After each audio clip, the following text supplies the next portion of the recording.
Alors, moi, je dois dire que je suis très content de te recevoir parce que, en fait, on se connaît depuis très longtemps.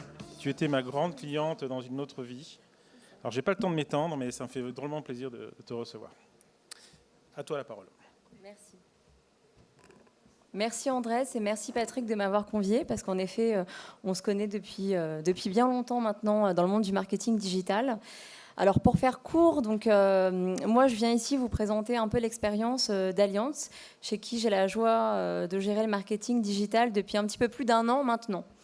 Donc on a évoqué un certain nombre de choses ce matin sur le programmatique, la DMP. Moi ce que je voulais vraiment vous présenter ici, c'était notre expérience et un peu mon ressenti sur tous ces sujets. Et vraiment vous parler de la place du programmatique aujourd'hui dans le mix marketing digital chez Allianz France. Peut-être deux petits mots avant sur Allianz. Je ne sais pas si tout le monde connaît bien, mais donc Allianz, c'est le leader européen de l'assurance. Et en France, nous sommes 5 millions de clients, un peu plus de 5 millions de clients. Alors, la place du programmatique dans les campagnes digitales, vous verrez que les chiffres sont un peu différents de ceux qu'on a évoqués ce matin, puisque nous gérons, comme la plupart des annonceurs, à la fois des campagnes de performance et des campagnes de branding. Et sur les campagnes de performance, on a vraiment franchi un pas, puisque vous voyez qu'on est bien au-delà des 30% des campagnes display dont on parle en général. On ne fait aujourd'hui quasiment que du programmatique sur les campagnes à la performance. Et je vous expliquerai après pourquoi. On a atteint des niveaux qui sont conséquents, puisqu'aujourd'hui c'est 90%. Et sur les campagnes de display, en revanche, donc là on est un peu plus en retrait, 15%. Alors pourquoi? Ça répond aussi un peu à toutes les idées reçues qu'on a évoquées ce matin de programmatique et d'audience un peu low cost ou de volumétrie même d'audience.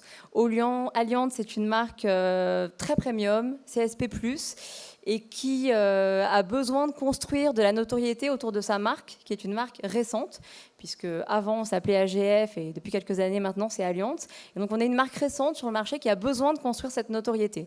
Et donc toutes les campagnes display, branding aujourd'hui sont majoritairement aujourd'hui des campagnes qui font de l'audience, et on commence petit à petit à aller vers le programmatique et à aller cibler des audiences un peu plus qualitatives. Alors pourquoi et comment on s'y est mis? Ça fait 2 ans maintenant qu'Allianz cherche à digitaliser l'entreprise en profondeur. Et donc digitaliser l'entreprise pour relever un peu les défis auxquels on fait tous face, c'est-à-dire répondre aux nouvelles attentes de nos clients, c'est majoritairement aller chercher des nouveaux moteurs de croissance, donc aller chercher des nouveaux clients et conserver nos clients, donc éviter qu'on ait un taux de churn important. Et donc, il y a déjà 2 ans, maintenant, en juillet 2013, on s'est dit que, bien évidemment, on avait tout intérêt à aller capitaliser sur la force du digital et la force de tous ces réseaux médias, et notamment le programmatique. Et on trouvait ça naturel et important de démarrer avec une DMP, Data Management Platform, qu'on a, nous, tout de suite voulu relier à notre base CRM. Donc, je ne vais pas vous dire que ça a été simple, que ça s'est fait en un claquement de doigts, parce que ce n'est pas vrai.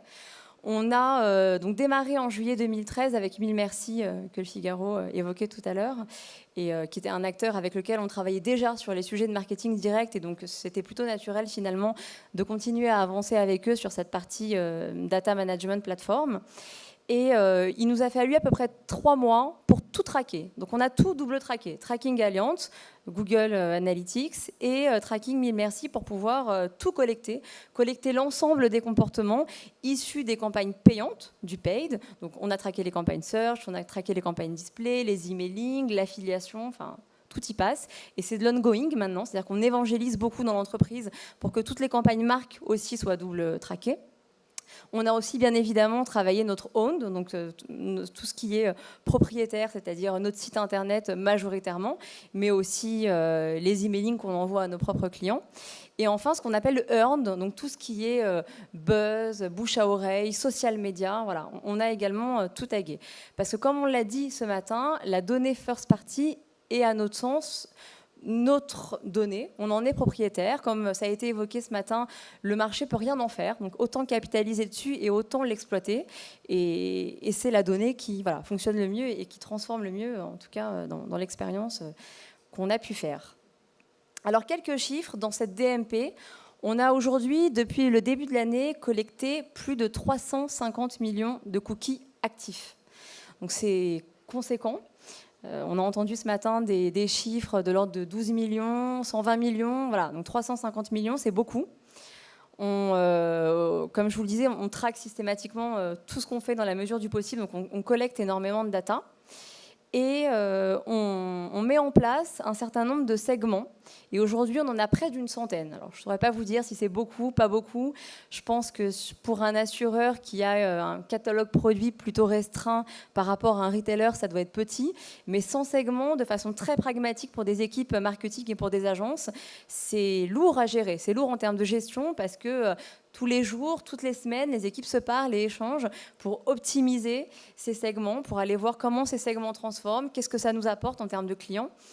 Et le plus important, c'est que pour que ça fonctionne et pour optimiser les résultats, en parallèle donc, de cette DMP et de tous ces segments, on a développé avec Mille Merci un algorithme qui nous permet aujourd'hui d'optimiser fortement nos campagnes. Ça s'appelle l'algorithme de Hawkes. C'est basé sur le nom du mathématicien qui a inventé le modèle. Donc je ne vous parlerai pas du modèle mathématique en lui-même, mais pour faire simple, c'est un algorithme qui nous permet de regarder ce qui a été fait dans le passé, d'analyser les transformations qui ont été faites chez Allianz sur des produits d'assurance auto, sur des produits d'assurance habitation principalement, et aussi sur d'autres produits, et de regarder dans le passé tout l'historique de ces clients. Qu'est-ce que ces clients sont allés faire en termes de navigation, en termes de comportement sur les différents médias, donc sur les canaux payants, sur notre earned, sur notre owned média, et de pouvoir ensuite aller chercher dans l'inventaire des profils jumeaux et d'aller bider du coup de façon conséquente sur ces profils.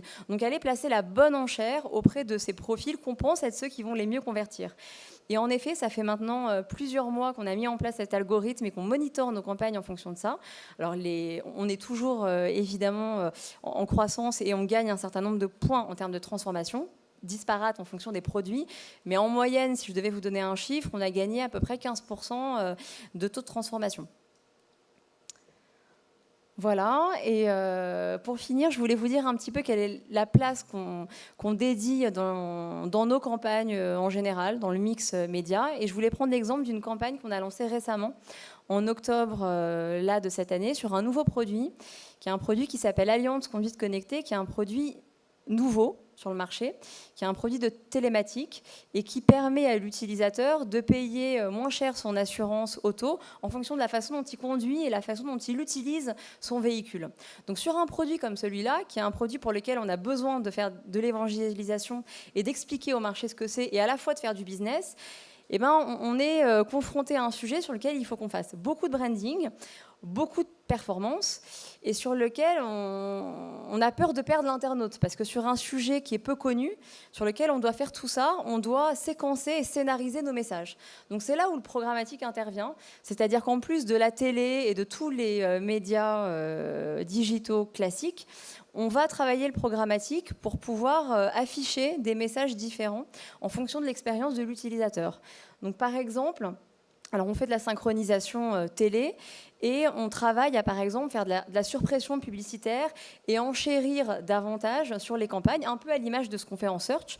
D'ailleurs, chez nous, chez Allianz, les personnes qui gèrent le programmatique sont souvent des personnes qui ont géré ou qui gèrent les campagnes search, parce que dans les réflexes, c'est quand même très proche. Et donc, on va associer nos enchères au planning TV et à la pression publicitaire. Et donc, ce qu'on fait, c'est qu'en fonction de... en fait, on regarde si l'internaute a été exposé à une campagne vidéo, par exemple, est-ce qu'il a vu la campagne. On lui affiche à ce moment-là un message qui est plutôt performance. Et on fait des tests, voilà. On A/B test et on regarde, est-ce qu'on a plutôt intérêt à enchérir sur des personnes qui ont seulement vu la vidéo branding ou des personnes qui sont allées un petit peu plus loin et qui ont fait des visites à succès.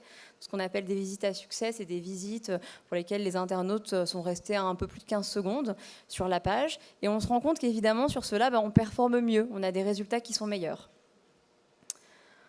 Voilà, et un dernier exemple sur cette campagne qui est assez riche, puisque comme je vous le disais, c'est à la fois présenter un nouveau produit, mais c'est un produit qui a également plusieurs fonctions et plusieurs objectifs. Ça permet à la fois d'avoir une réduction tarifaire sur son assurance auto, mais ça permet aussi de faire de la prévention. Et quand vous avez cet outil dans votre véhicule appairé avec votre application mobile, quand vous avez un choc, le boîtier et l'application détectent automatiquement ce choc et appellent les secours. Et donc en parallèle, ce qu'on a voulu faire, c'est on a monté toute une campagne vidéo avec Waze sur de la prévention, avec l'insight qui est de dire aujourd'hui, quand on conduit seul en voiture, on fait souvent pas très attention. Alors que quand on conduit aux côtés d'un proche, aux côtés de son mari, ses enfants, un ami, on est toujours un petit peu plus précautionneux.